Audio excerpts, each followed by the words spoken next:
But if you just look at the evidence, I didn't do it. it's out of my hands now. It was supposed to be just another routine school day, but when Ms. Harrison dismissed Jamal's answer with a flick of her wrist, the room went cold. The history teacher had asked the class to explain the significance of the civil rights movement, and Jamal, heart-pounding, had offered his well-researched answer. He was prepared. He knew the facts, he knew the names, the dates, and the struggles. Yet Ms. Harrison, without even glancing up from her notes, shook her head. "That's not the correct answer," she muttered. "You got all wrong, Jamal. Try again." Jamal's stomach twisted. His classmates didn't speak. Their eyes darted between him and the teacher, sensing something wrong, but unsure what. The air in the room felt heavier. The fluorescent lights buzzed above them, but everything seemed distant. Was it his race? Was it his voice? His answer wasn't wrong, not at all. But something about the way she dismissed him, like a fly swatting at him without reason, made his blood run cold. His best friend, Marcus, shifted uncomfortably in his seat, his hand clenched into a fist beneath the desk. Jamal opened his mouth to speak again, but then the bell rang. The class was over, but the damage was done. Jamal knew that in a place like this, his right to be heard didn't exist. He wasn't just being dismissed. He was being erased. As Jamal stood to leave, Ms. Harrison turned to him with a smile, the kind that was too knowing, too practiced. "Maybe next time, Jamal. I'm sure you'll get it right." Her voice was like a sharp blade, cutting through whatever fragile thread of hope remained. But Jamal didn't turn away. He met her eyes, and a sudden, terrifying thought hit him. How long would they keep doing this? Jamal sat in his usual seat, near the middle of the classroom, with his hand resting lightly on his notebook. It was early in the semester, and he'd already decided that this year was going to be different. He was going to stand out, show everyone that he was more than the label they often placed on him. He'd done his homework, stayed up late reading the textbooks, and had come into this history class ready to prove himself. Ms. Harrison was in the middle of an explanation about the civil rights movement when she turned toward the class. Her sharp eyes skimmed over the room, finally landing on Jamal. "Jamal, why don't you tell us about the significance of the March on Washington?" Jamal's heart skipped. This was his moment. He straightened up in his seat, mentally reviewing the details. He could see it all in his mind, the thousands of voices, the historic speech, the powerful march. He began speaking, his words flowing smoothly, recalling facts with precision. The March on Washington, held in 1963, was a pivotal moment in the civil rights movement. Jamal started, his voice steady. It wasn't just about protest. It was about unity. Over 250,000 people gathered to demand jobs and freedom. Dr. Martin Luther King Jr. delivered his iconic "I Have a Dream" speech, where he laid out a vision for equality, a future where race would no longer divide us. His words faltered as Ms. Harrison cut him off. Her eyes, cold and calculating, didn't even glance at the notes in front of her. She seemed more interested in her pen than the student who had just spoken. "That's not the correct answer, Jamal," she said, her voice dismissive, her tone dripping with condescension. "Try again." The words hit him like a slap to the face. Jamal blinked, stunned. He knew he'd spoken the truth. He had the dates, the events, the details all right. But her voice, that sharp, confident dismissal, made his stomach turn. A murmur rippled through the class. He could feel their eyes on him, some confused, others disinterested, but all of them witnessing what had just happened. He opened his mouth to speak again, to defend himself, but Ms. Harrison was already looking at another student, waiting for them to raise their hand. "Anybody else?" she asked, her gaze skipping over him as if he were invisible. Jamal's skin burned with humiliation. He wanted to scream, to tell them all that he wasn't just some background character in their classroom, but the words caught in his throat. There was no point. He had been silenced. The bell rang, signaling the end of class. Jamal's hand instinctively went to his backpack, but before he could stand, he felt Miss Harrison's eyes on him again. Her smile was tight, almost calculating. "Maybe next time, Jamal," she said, her words thinly veiled in mock encouragement. "I'm sure you'll get it right." Jamal's heart pounded. and the words echoed in his head. Next time, it wasn't just about history. It was about who he was, the color of his skin, his place in this world, how others saw him. His hands clenched into fists at his sides. No one had ever treated him like this before, and he wasn't going to let it slide. He grabbed his backpack and walked out of the classroom. But as he passed through the doorway, something shifted in him. A simmering anger rose inside, tight and unfamiliar. He wasn't sure what he was going to do yet, but one thing was clear. He wasn't going to let this be his next time. Outside, the hallway felt endless, each step heavier than the last. Marcus, his best friend, was waiting by the lockers, his eyes flicking nervously between Jamal and the ground. "Hey, man, are you okay?" Marcus asked quietly. Jamal didn't respond immediately. He just stared ahead, feeling the sting of Miss Harrison's dismissal still sharp in his chest. I don't know, Marcus. I just wanted to be heard. Why does she do that?" Marcus shifted uncomfortably. He didn't have an answer, but his eyes were filled with concern. He reached out, resting a hand on Jamal's shoulder. "We'll figure this out, man. Don't let her get to you." But Jamal wasn't sure if he could. He couldn't shake the feeling that this wasn't just a one-off incident. This was the beginning of something bigger, something that was going to follow him, something he couldn't run from. As he walked down the hall, Jamal couldn't help but think about what Miss Harrison had said. Maybe next time. But he wasn't sure there was going to be a next time for him in this school. He couldn't just be the quiet student who played by the rules anymore. Jamal looked around at the passing students, oblivious to the weight he carried now. He wasn't sure what his next step was, but one thing was for certain. He was done being invisible. The days after the incident with Miss Harrison dragged by like a slow, relentless march. Jamal couldn't focus in class. Every time he tried to answer a question, he found himself thinking about the way she dismissed him, the sharpness of her voice, the way the class had gone silent when she told him he was wrong. He kept hearing her words echoing in his mind. Try again, like she was giving him one more chance to prove he was worthy of being heard. But that was the thing, Jamal realized. He didn't have to prove himself. He had worked harder than most of the kids in that class. He didn't just memorize the facts. He understood them. And yet, he was always treated like he was a step behind, like his voice didn't matter. One afternoon, he sat in the back of the library during lunch, trying to escape from the noise of the cafeteria. As he thumbed through his history book, trying to distract himself, he overheard a conversation from the table nearby. It was Ms. Harrison and Mr. Porter, the assistant principal. Jamal couldn't see them, but their voices carried across the quiet library. "You know, I'm just tired of all this privileged talk," Ms. Harrison said, her voice laced with irritation. "They think they can demand everything just because they've got some sob story to tell. We're the ones who have to keep the peace in this school. It's exhausting." Mr. Porter chuckled, his voice rich with agreement. "I know, but at least we can count on the ones who know their place, the ones who understand." Jamal's stomach churned, his grip tightened around the edge of the table as he tried to suppress a wave of anger. The words, "know their place," felt like a slap in the face. It wasn't even subtle. They weren't talking about his classmates. They were talking about him, about every student who didn't fit into their narrow view of who deserved respect. "I'll tell you, it's not like it was in my day.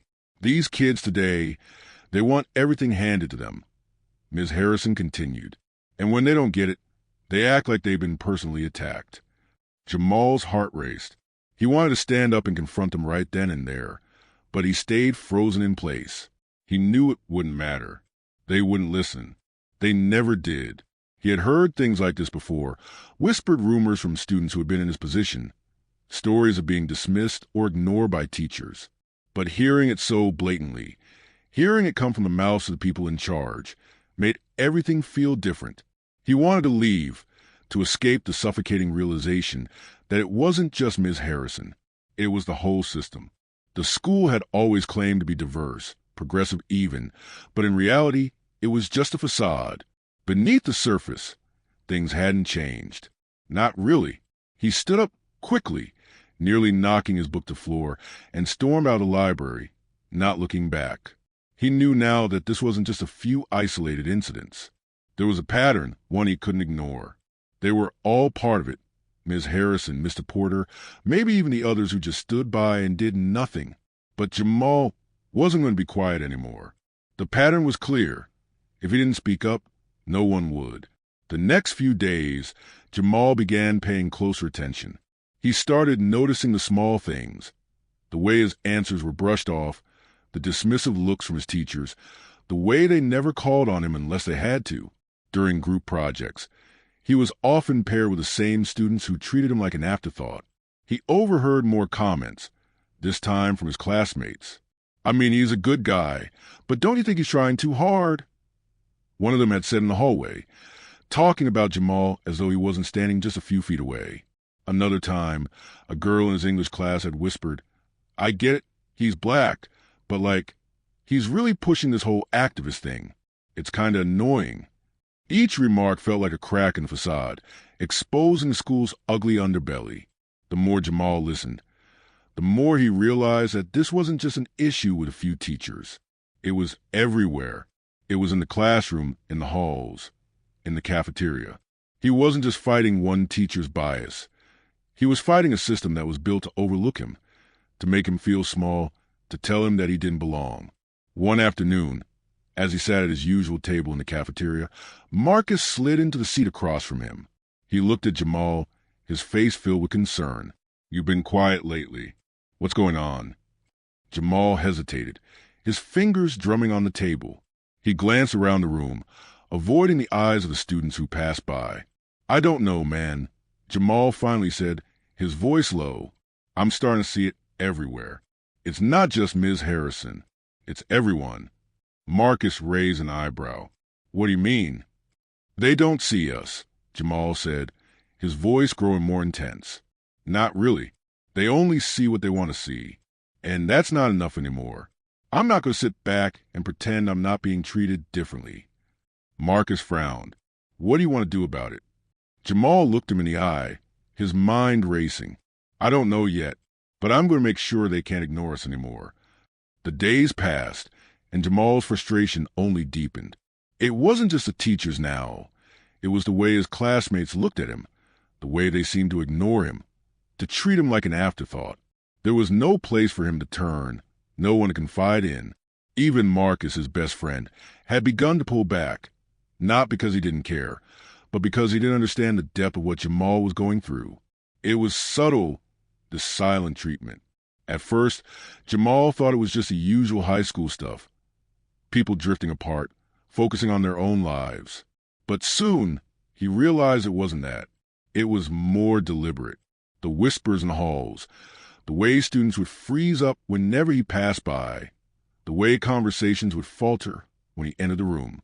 One afternoon, Jamal was sitting in his usual seat in the back of the classroom, trying to focus on the lesson. Ms. Harrison was at the front, lecturing on the Civil War, but Jamal's mind kept drifting back to the conversation he had overheard in the library. It was like he could feel the weight of the room shifting around him. His classmates were no longer engaging with him the way they used to. They had stopped asking him for help with assignments, stopped turning to him when they needed a partner. Even when he raised his hand to answer a question, he noticed a hesitation in Ms. Harrison's eyes before she reluctantly called on him, like she was humoring him instead of acknowledging his effort. He tried to push it out of his mind, to focus on the class, but it was becoming harder. One day, while working in a group on a class project, Jamal noticed his classmates deliberately ignoring his contributions. He suggested an idea about how to divide the work fairly, but no one acknowledged him. Instead, they murmured among themselves, made eye contact with each other, and silently decided on the tasks without him. Jamal's chest tightened, but he said nothing. He couldn't fight them all. At least, not yet. The real sting came that afternoon in the cafeteria.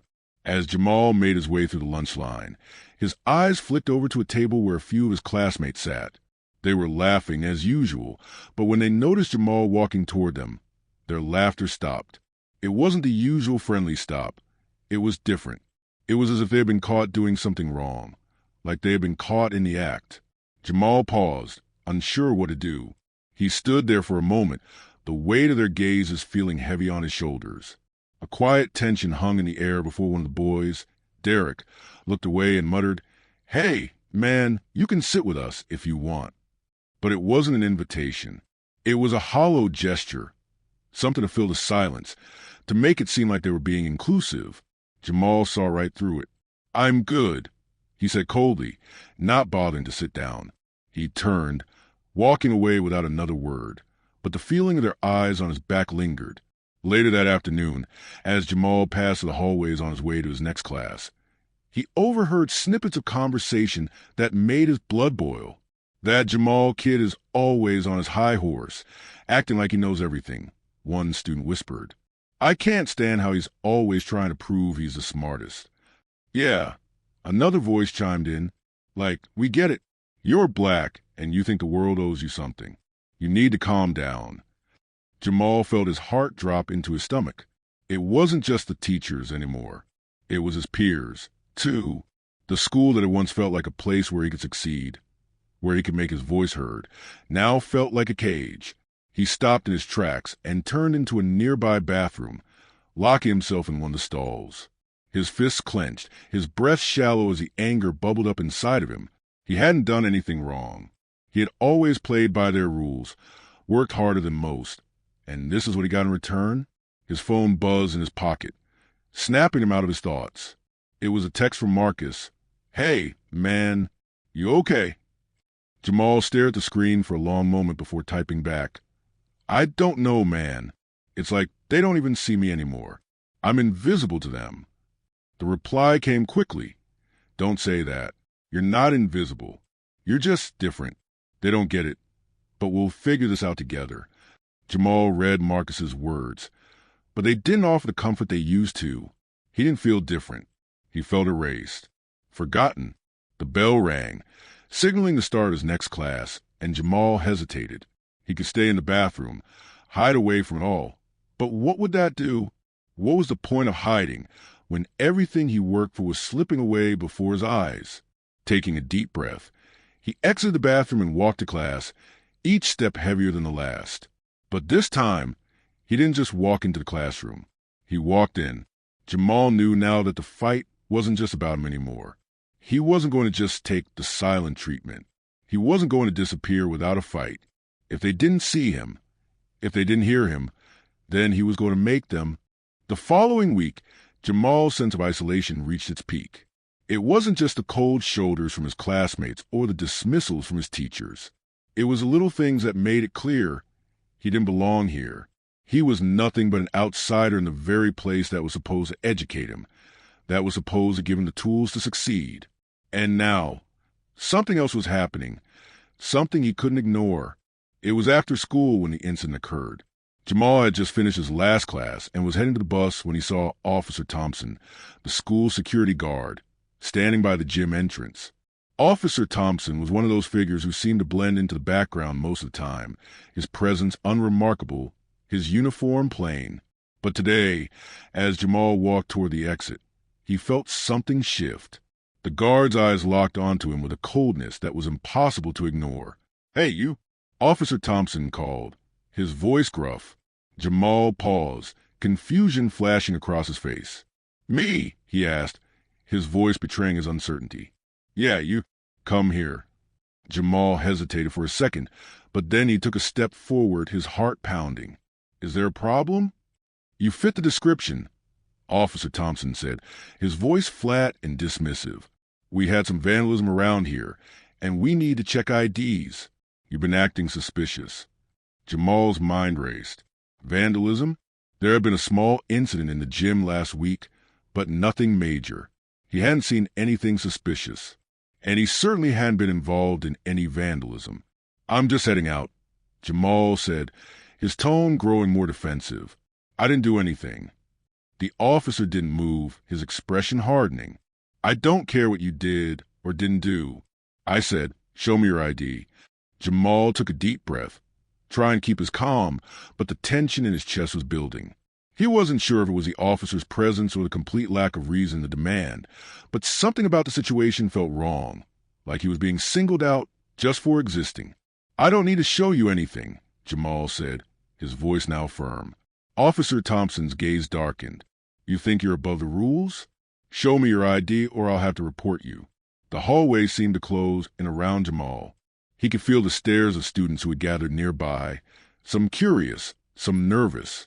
His hands began to tremble slightly, and he fought the urge to turn and run, to disappear from the humiliation that was unfolding. I'm not showing you anything, Jamal said again, his voice steady, but his insides were churning. There was no way this was happening. Not to him. The officer took a step forward, his posture more threatening now. You're going to regret this, kid. You're not in a position to argue. Jamal took a step back, his heart racing. He felt trapped, cornered. He knew that if he showed his ID, it would only confirm their belief that he was the kind of student they could push around, that he would just comply with whatever they told him. But if he didn't, it would escalate, and he wasn't sure how much more he could take. At that moment, Marcus appeared from down the hall, rushing over as soon as he saw the situation. He stepped between Jamal and Officer Thompson, his face full of concern. "What's going on, officer?" he asked, his voice calm but firm. "None of your business, kid." Officer Thompson snapped, but Jamal could see the shift in the officer's demeanor. With Marcus there, the situation was no longer just about Jamal. It was a standoff, a challenge to the officer's authority. "Actually, it is," Marcus replied, standing his ground. "Jamal hasn't done anything wrong. You've got no right to harass him like this." The officer didn't answer immediately, but Jamal could see the frustration in his face. The stares from the gathered students grew louder, some whispering among themselves, others just watching with wide eyes. Jamal swallowed hard. His chest ached, but his voice came out stronger than before. "I didn't do anything. I'm leaving. I don't need to show you anything." "Then I'm going to have to report this," Officer Thompson warned, his tone now sharp. Marcus stood his ground, but his voice was more measured. "Report all you want. You can't keep treating people like this." Jamal turned away, his hands clenched at his sides. He knew that he couldn't stay there forever. He needed to leave. The whole situation felt suffocating, like everything he'd been battling for the past few weeks was coming to a head. As they walked toward the exit, Jamal felt the weight of the officer's eyes on him, burning into his back. His palms were still sweaty, and his heart was thundering in his chest. He had narrowly avoided something that could have spiraled out of control, but it didn't change the fact that he had just been wronged. He had been treated as guilty simply because of his skin color. Outside, Marcus patted him on the back. "Man, that was messed up," he said, his voice low. Jamal didn't answer right away. His mind was racing, replaying the encounter over and over again. But as they walked toward the bus stop, something inside him began to harden. He wasn't just going to let this go. Not anymore. If the system was going to treat him like this, then he was going to make sure they couldn't ignore him. The next day, Jamal walked into school with a fire that he hadn't felt before. The incident with Officer Thompson still burned in his mind. The way he had been treated like a criminal for nothing more than existing in the wrong place at the wrong time. But now, as he stood in the crowded hallway, he was filled with a sense of purpose, something that had been missing for weeks. He wasn't going to be silenced anymore. After the bell rang and everyone settled into their classrooms, Jamal's mind started to work. He had to be strategic. He had to stay calm. But every day he sat there and let the microaggressions, the dismissals, and the stares pile up as a day he was letting them win. The next step would be small, quiet. Jamal knew he couldn't take on the whole system at once, but he could start by making sure his voice was heard, by documenting everything, recording each and every moment of injustice. If he couldn't fight it outright, he would expose it. He began keeping a journal, writing down the incidents he'd been witnessing, the way teachers ignored his answers, how his classmates dismissed him in group projects, the daily microaggressions. He kept track of every snide comment, every patronizing glance. And as he did, he realized it wasn't just him. He started talking to other students, quietly at first, asking them if they had noticed the same things, if they'd been treated the same way. "What do you mean, Jamal?" one of the girls, Tiffany, asked one day after class. She was an outspoken member of the debate team, and someone Jamal had seen speaking out before, though never about race. She was a friend, but not one he'd ever had deep conversations with. I mean, have you ever felt like, I don't know, like you're invisible? Like when you speak, people just don't listen? Jamal asked, his voice low. Tiffany gave him a cautious look, but her eyes softened as she nodded. Yeah, I get that.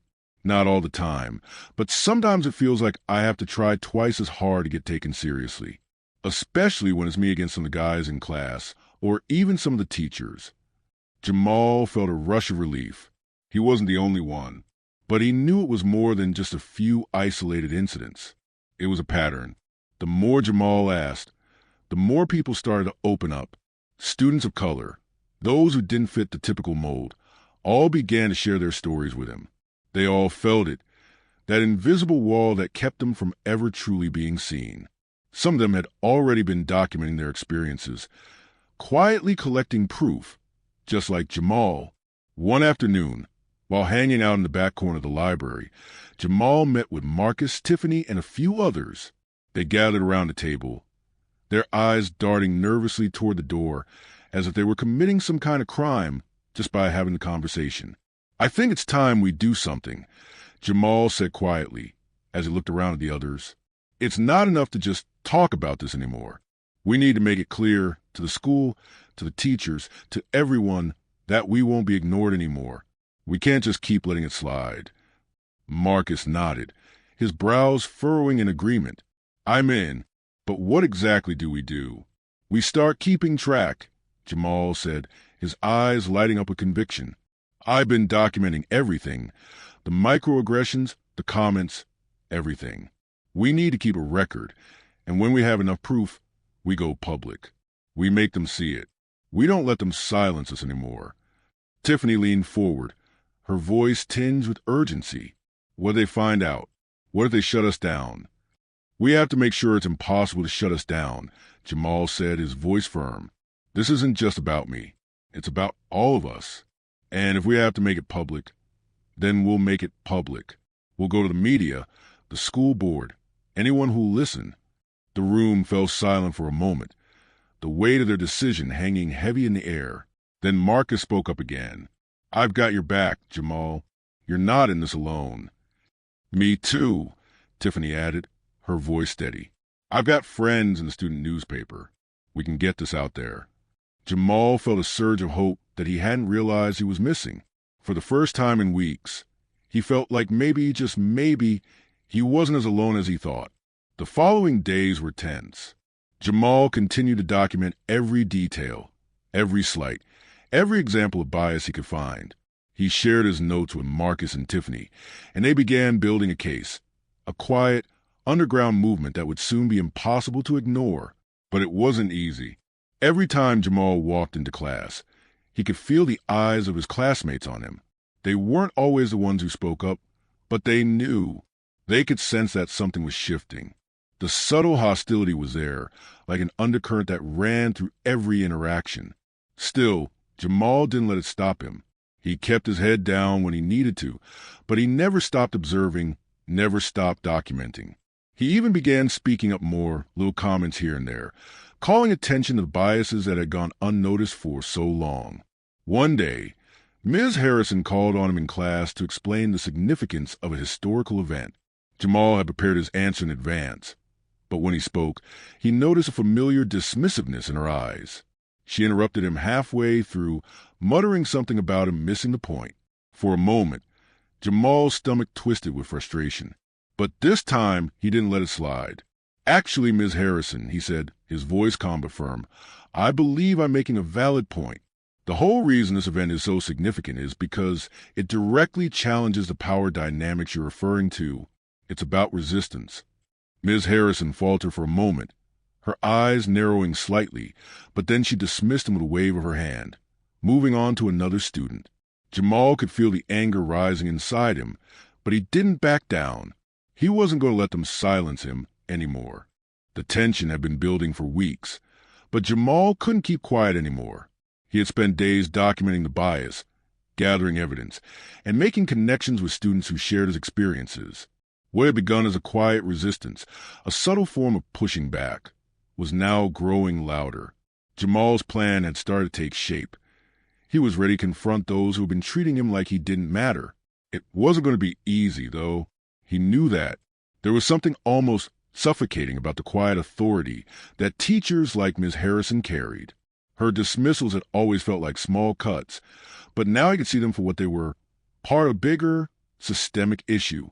They were teaching him that his voice didn't matter, that his experiences didn't count. And Jamal was done letting that happen. The opportunity came when Ms. Harrison announced a parent-teacher conference. Jamal's mom, a hard-working woman who had always encouraged him to stand up for himself, agreed to attend. It was time to speak out, to take the fight from the hallway to the front of the classroom where it couldn't be ignored. As the day of the conference approached, Jamal grew more nervous. He had gathered everything he needed, his notes, his observations, the messages from other students. But there was still a feeling of uncertainty. Would anyone believe him? Would anyone take him seriously? Or would he once again be dismissed as just another angry student? When the day came, Jamal sat at the kitchen table, nervously running his hands over his papers. His mother, noticing his unease, gave him a look of encouragement. "You don't have to do this if you're not ready, Jamal," she said gently, her voice soft with concern. "But if you do, you stand firm. I'll be right there with you."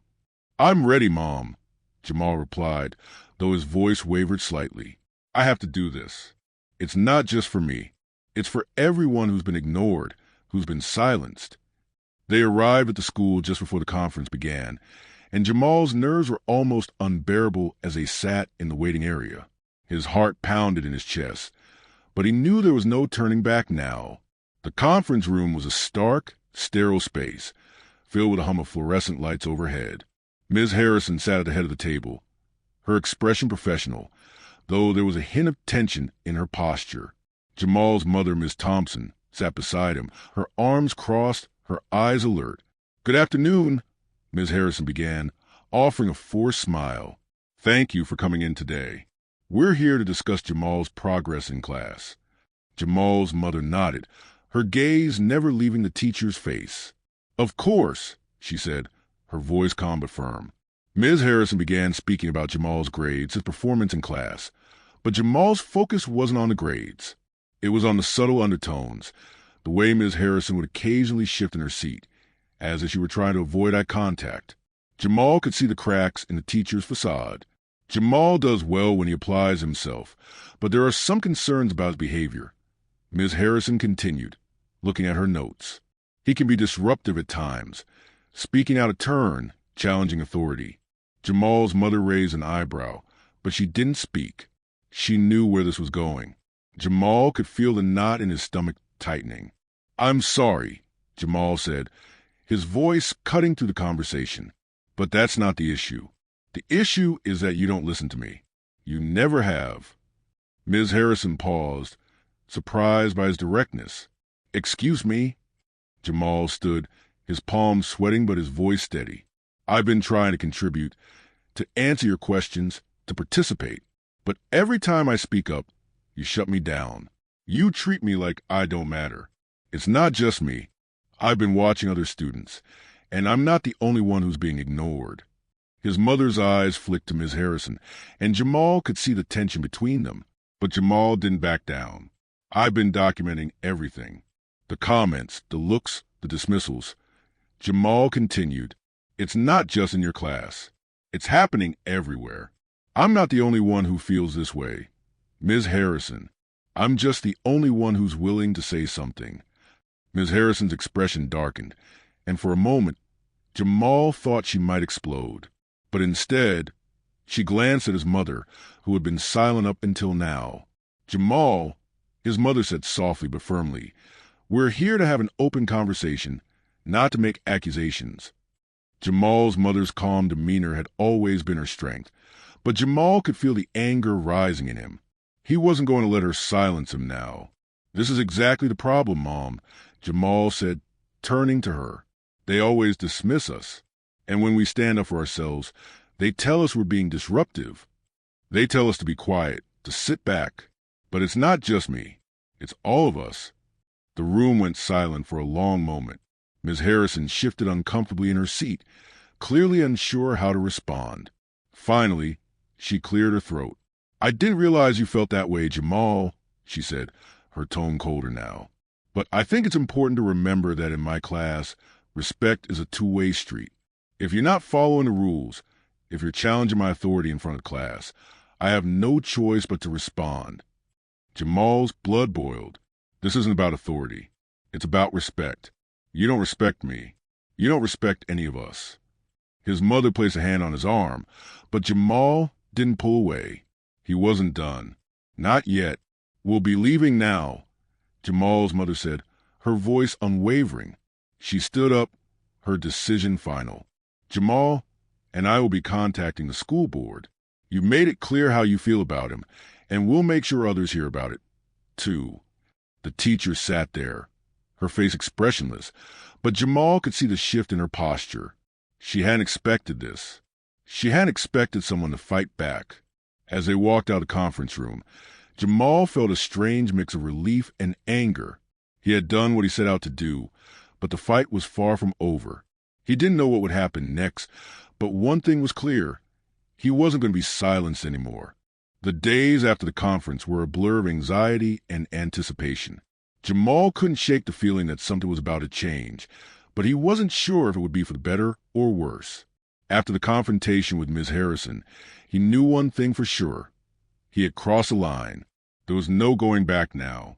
He had stood up for himself, for every student who had been dismissed, overlooked, or silenced, but the path forward was uncertain. Jamal's mother had kept her word. She contacted the school board, filing a formal complaint about the way Jamal had been treated. But that wasn't enough. Jamal knew that the school board might ignore them, might sweep everything under the rug.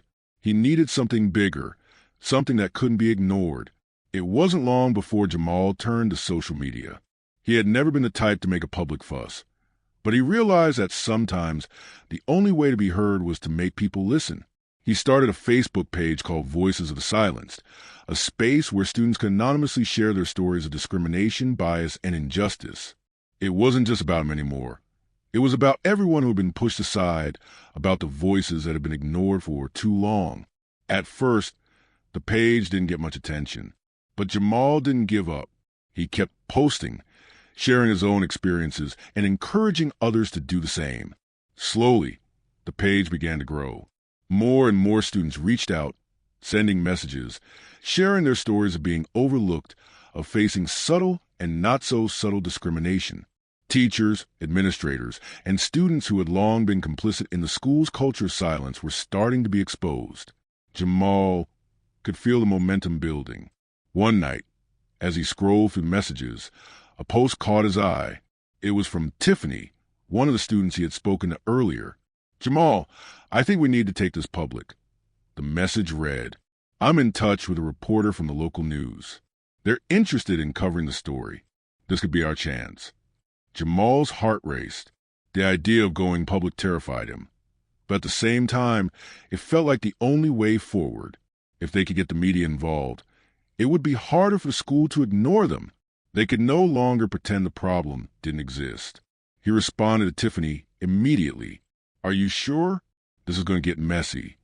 "I know," she replied, "but we can't keep fighting in the shadows. It's time to make them listen." The next day, Jamal met with Tiffany, Marcus, and a few other students in the library.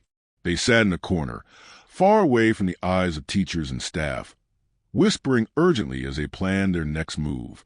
"We need to be careful," Jamal said, his voice low but filled with determination. "We don't want to put ourselves at risk. But if we're going to do this, we need to make it count." Marcus nodded, his face serious. "I'm in. I've got some things I want to say, too. It's time to stop being silent." Tiffany, always a cautious one, looked around nervously before speaking. "What if the school tries to shut us down? What if they retaliate?" "We fight back," Jamal said firmly. "We stand together. If we stay quiet, they win. If we expose them for what they really are, maybe we'll have a chance to change things." The plan was set. Tiffany had already connected with a reporter from the local news station, and Jamal's page was gaining traction. The story was spreading quickly, and Jamal knew there was no turning back. That evening, the news crew arrived at the school, ready to interview Jamal and the others. They set up cameras in the school's front lobby, making it clear that this was no small matter. The tension in the air was palpable, and Jamal could feel the weight of the moment. When the camera rolled, Jamal stood at the front of the group, facing the reporter. He could feel his hands shaking, but he forced himself to speak. This was his moment. This was their moment. "I'm Jamal Thompson," he began, his voice strong despite the nerves. "I'm a student here at school name, and for years I've been silenced. Me and other students of color have been ignored, dismissed, and treated as if our voices don't matter. But it's not just about me. This is about all the students who have been hurt by the culture of silence in this school. We've had enough." The reporter nodded, prompting him to continue. Jamal took a deep breath, his eyes scanning the camera and the faces of his fellow students. They were with him. They were all in this together. We're not to let the school continue to ignore this. We're not going to sit back and let teachers and administrators get away with treating us like we don't belong. This is a call to everyone. If you've ever been overlooked, if you've ever been silenced, it's time to speak up. As the interview wrapped up, Jamal felt a rush of emotion. He had said what he needed to say, and now the world would know the truth. The story would be on the news, broadcasted across the city. There was no way the school could keep pretending like everything was fine. The following days were a whirlwind. The local news aired the story, and soon, social media was flooded with comments and messages of support. The Voices of the Silence page exploded with activity, as students and even some teachers shared their stories. It was the beginning of a movement, one that couldn't be stopped. But Jamal knew that this was just a start. The school was already fighting back, trying to discredit him and the other students who had spoken out. But Jamal wasn't afraid. They had started a fire, and it was only a matter of time before it spread. The days following the news story felt like a whirlwind of tension and uncertainty. Jamal's phone buzzed constantly with messages of support, but also threats and anonymous hate. Some students reached out, thanking him for speaking out, telling him that they felt seen for the first time. Others called him troublemaker, an instigator, someone who was making things worse. The school's administration, meanwhile, was in damage control mode. Principal Halliday called Jamal and his mother into his office for what he insisted would be a private conversation about the misunderstandings surrounding Jamal's allegations. Jamal could already see the lines being drawn. The school would offer empty apologies, try to smooth over the scandal, and shift the blame away from the institution. But Jamal was no longer naive. He wasn't there to be placated or silenced. When Jamal walked into Principal's office, his mother by his side, Principal Halliday immediately launched into what seemed like a rehearsed speech. "Jamal, we understand that there have been some concerns raised about the treatment you've experienced at the school, and we want to address them in a way that benefits everyone involved." Jamal clenched his jaw, holding back the urge to interrupt. He knew what was coming. The same old deflection, the same old "we'll do better" rhetoric. "We're committed to making this a learning opportunity for all of our students," Principal Halliday continued, his tone syrupy sweet. "We're planning to offer diversity training for the staff and students, and we're going to review the policies in place to ensure that this kind of misunderstanding doesn't happen again." "Misunderstanding?" Jamal asked, his voice low but laced with anger. "This isn't a misunderstanding. This is about systemic racism. You're treating this like it's just a small issue when it's a part of the culture here. This isn't just about me. It's about everyone who's been hurt by the way this school operates." His mother, always calm but steadfast, spoke up. "Jamal's right. You can offer all the diversity training you want, but those are just Band-Aids on a deeper wound.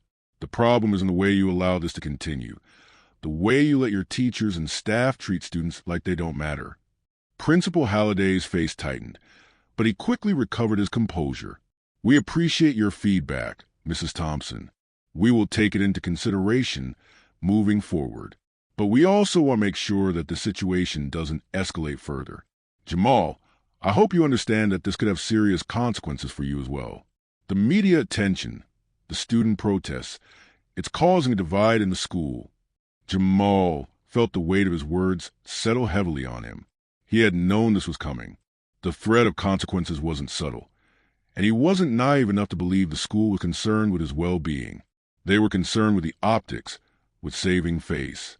He stared at Principal Halliday, refusing to back down. "Let me make something clear, Principal Halliday," Jamal said, his voice steady. "I'm not going to stop speaking out. If you want to punish me for standing up for myself and my peers, then you're going to have a bigger problem on your hands." His mother placed a hand on his arm, her voice firm but supportive. "We won't back down either. You can't sweep this under the rug." The tension in the room was thick, but the conversation was over. Jamal stood up, his heart racing, and walked out of the office with his mother at his side. He didn't know what would happen next, but one thing was clear. The fight had only just begun. Back at home, the weight of it all began to settle in. Jamal had expected pushback from school, but he hadn't expected to feel so alone in the aftermath. Every day, it seemed like the world was waiting for him to fail, waiting for him to make a mistake. And as the protest grew louder, the media attention more intense, the whispers in school corridors grew harder to ignore. It wasn't just the school anymore. Jamal's own classmates were divided. Some students rallied behind him, applauding his courage, while others turned on him, calling him a troublemaker, accusing him of trying to tear the school apart. Some of the teachers, too, made their displeasure known, sidestepping him in the hallways, offering him cold stares instead of support. Jamal couldn't shake the feeling that the school wasn't just trying to silence him. It was trying to make him regret speaking out. There were consequences, and Jamal had known there would be. But what no one prepared him for was how heavy the emotional cost would be. He was losing friends. Some classmates who had once been close were now avoiding him, not because they disagreed, but because they were scared of being associated with the troublemaker. Even Marcus, his closest friend, began to distance himself, not out of malice, but out of fear. Fear of the backlash. Fear of being caught in the crossfire. It hurt. It hurt more than Jamal was willing to admit, even to himself.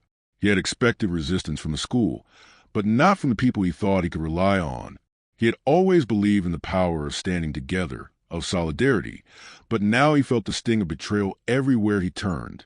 That night, after the conversation with Principal Halliday, Jamal sat alone in his room, staring at the walls. The weight of it all, the fight, the pressure, the emotional exhaustion, seemed almost unbearable. But in that quiet, painful moment, Jamal realized something. This was what it meant to be part of something bigger than himself. It wasn't easy and it wouldn't be fair, but it was the only way to bring about change. If he was going to keep fighting, if he was going to keep pushing back against the injustice, he had to accept the cost. There would be sacrifices. There would be losses. But Jamal wasn't just fighting for himself anymore. He was fighting for everyone who had been ignored, for every student who felt like they didn't belong, for everyone who had ever been silenced. And no matter what, he couldn't stop now. It had been weeks since Jamal had spoken out, but the ripple effects were far from over. The school board, the administration, even the media continued to scrutinize every move Jamal made. He had expected the pressure. What he hadn't anticipated was how deep the betrayal would go, how the people he trusted most would turn their backs on him. The more he dug into the issue, the more he realized there were layers to the system of inequality that went beyond just the classroom. Jamal wasn't just fighting against the teachers who had dismissed him. He was fighting against an entire culture that had enabled them. He couldn't help but wonder just how far it went. How many of the school's leaders were complicit in the atmosphere of racism, whether overt or subtle. It wasn't until an unexpected phone call one night that Jamal started to piece together the bigger picture. He had just finished his homework and was about to head to bed when his phone rang. The number was unfamiliar. "Hello?" Jamal answered, his voice cautious. "Is this Jamal Thompson?" A woman's voice asked on the other end. "Yeah, who's this?" "My name is Jennifer Clark. I'm a journalist with the local Gazette. I've been following the story of the allegations you raise at school name. I think you need to know something." Jamal's heart skipped a beat. He hadn't expected anyone from the press to call him directly. "What do you mean? What's going on?" "I've been doing some digging into the situation," Jennifer continued, "and I found something that might surprise you. It seems that the issues you've been facing are part of a much larger problem. I'm not sure how deep you want to go with this, but I've uncovered some troubling information. The problem is not just isolated to a few teachers." Jamal's blood ran cold. He sat up straighter in his bed, trying to make sense of what she was saying. "What do you mean?" Jennifer's voice dropped to a whisper. I found emails, confidential meetings, and internal memos where some of the school's top administrators were aware of the issues of bias and racism, and yet they did nothing to address it. In fact, they actively discouraged complaints from students like you. Jamal's mind raced. He had suspected something was wrong, but hearing it so clearly, hearing someone else confirm his worst fears, made it real. Who's involved? I can't give you names right now, but I'll be publishing the story soon, Jennifer said. I think you deserve to know the full truth. The school's top administration, they've been sweeping these kinds of things under the rug for years. They've been protecting their staff, even when they knew what was happening. Jamal's hands trembled as he held the phone. He couldn't believe it. The very people who were supposed to protect the students, to foster an environment of growth and equality, were the ones keeping the system in place. They were the ones enabling the very racism he had been fighting against. Is this going to make it public? Jamal asked, his voice tight. Absolutely. It's going to be a big story. It'll expose what's really been going on in the school, Jennifer confirmed. But before it hits the press, I wanted to give you a heads up. I think you deserve to know the full scope of this. Thank you, Jamal said quietly, his mind spinning. Thank you for telling me. When the call ended, Jamal sat there for a long time, letting the weight of Jennifer's words sink in. His suspicions had been right. The problem wasn't just the teachers. It wasn't just the students. The entire system, from the administration down, had been complicit in perpetuating the injustice he and others had faced. It was a coordinated effort to protect the status quo, to keep students like him in their place. And now he had the proof. The next morning, Jamal barely made it through his classes. He was consumed with the knowledge that the truth was about to come to light. His heart raced as he thought about the upcoming news report. The story that Jennifer had promised to release wasn't just going to change things for him. It would expose the deeper rot at the heart of the system. But even as Jamal felt a sense of triumph, he couldn't help but feel a nagging doubt. What would happen after the story broke? Would the system finally be forced to change, or would they double down and try to bury it? It wasn't long before Jamal found out. By lunchtime, whispers had started spreading through the halls. Students gathered around their phones, passing along screenshots of the article that had just been published. Jamal couldn't bring himself to look at it right away, but the murmurs and the looks from his classmates told him everything he needed to know. The headline read, "Hidden in plain sight. School name, administration complicit in racist culture." Underneath the headline was a photo of Jamal, his face filled with determination, and the subtitle, "Jamal Thompson's battle against systemic injustice at school name exposes years of hidden corruption by the school's top leadership."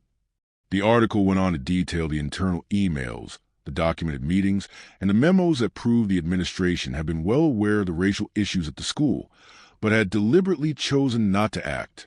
It highlighted how they had ignored complaints, dismissed students, and even cover up incidents of racial bias to avoid negative publicity. Jamal sat in the cafeteria, staring at the phone screen as the reality of what was happening began to settle in. His heart pounded in his chest, and he felt a strange sense of both dread and relief. The truth was out, the truth he had fought so hard to expose. But now there was no turning back. As Jamal's eyes scanned the article, a thought struck him. This was only the beginning. The battle was far from over. The school would fight back. The administration would try to discredit him, to smear his name, to rewrite the narrative. But Jamal wasn't scared anymore. The system was broken. But now, everyone would know. In the days that followed the revelation, the world felt different. The school buzzed with activity. Jamal couldn't walk down the hall without hearing snippets of conversations, whispers about the article, about the expose. Some students were talking in support of him, while others were clearly uncomfortable, avoiding eye contact when they passed him in the hallways. The teachers were no different. Some avoided him, others offered sympathetic smiles, and a few even shot an occasional glare. But there was something undeniable in the air now. The story had shattered the silence. The veil of ignorance had been ripped away, and the truth was out. Jamal's life had already changed, but the full weight of the change was still sinking in. The school board had already begun damage control, issuing statements claiming that they were taking immediate action to address the issues at the school. They promised investigations, new policies, and even the implementation of cultural competency training. But Jamal knew it wasn't enough. Words were easy, but real change, that would take time. And even then, he wasn't sure the system would allow it to stick. He had gone from being ignored to being a local hero, but there were costs. He had lost friends who couldn't or wouldn't stand by him in the midst of the storm. Marcus, though still a friend, had begun to pull back, unsure how to navigate the attention and the controversy. Jamal didn't blame him. The pressure was suffocating for everyone involved. The most difficult part, however, wasn't the media frenzy or the constant whispers. It was the emotional toll. He had fought so hard for so long, but now that the truth was out, the weight of it all was becoming unbearable. He could see the changes, yes, but at what cost? The fractured friendships, the sense of isolation.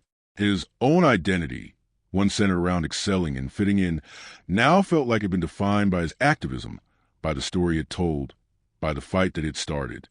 It was a fight for justice, but sometimes it felt like it was also a fight for his own sense of peace. That evening, as Jamal sat at his desk, staring at his reflection in the window, his phone buzzed again. This time, it was a message from Tiffany. She had been a constant ally throughout this journey, and though Jamal had felt a growing distance from most people, Tiffany remained steadfast. "We did it, Jamal. We exposed the truth. But we can't stop here. There's more work to do. For all of us. Let's keep pushing. Let's make sure this school changes for good." Jamal stared at her words, his heart heavy with the weight of everything that had happened. He wasn't sure how much more of the fight he could take, but deep down, he knew Tiffany was right. They had started something. And it wasn't just about this school anymore. It was about making sure that no student, anywhere, would ever be silenced again. He had the power now, and he wasn't going to let it go to waste. The following week, Jamal met with Tiffany and a few others who had supported the movement. They gathered in the same corner of the library where they had first discussed their plans. The air felt different now, charged with possibility. "I know things are changing, but it's not enough," Tiffany said, her voice full of determination. "We need to push for real, lasting change. This isn't just about the teachers and the administration. This is about the students, too. We need a seat at the table." Jamal nodded, feeling a sense of purpose he hadn't felt in days. "Exactly. The system isn't a change unless we force it to. We've exposed the truth, but now we need to keep the pressure on." "Where do we start?" Marcus asked. He was still a little distant, but his presence was a quiet reminder of the importance of their cause. Jamal leaned forward. "We keep organizing. We hold more rallies, meetings. We get other schools involved. We push for the school board to be held accountable. We want change, not just from the top, but from every level of this school. We need to make sure it's a community effort, not just a battle I'm fighting alone." Tiffany smiled, a glimmer of hope in her eyes. "We've already made history. Now we need to make sure it lasts." Days turned into weeks, and the school slowly began to feel different. The administration did its best to smooth things over, but Jamal could sense the cracks that had appeared in their polished facade. The students who had once been silent were now speaking up, whether in class, in the cafeteria, or on social media. The Voices of the Silence page, which had once started as a small corner of the internet, had grown into something more. Students from neighboring schools had joined the cause, sharing their stories of injustice, their own experiences with racism and bias. Jamal's fight had sparked a wave of change that couldn't be stopped.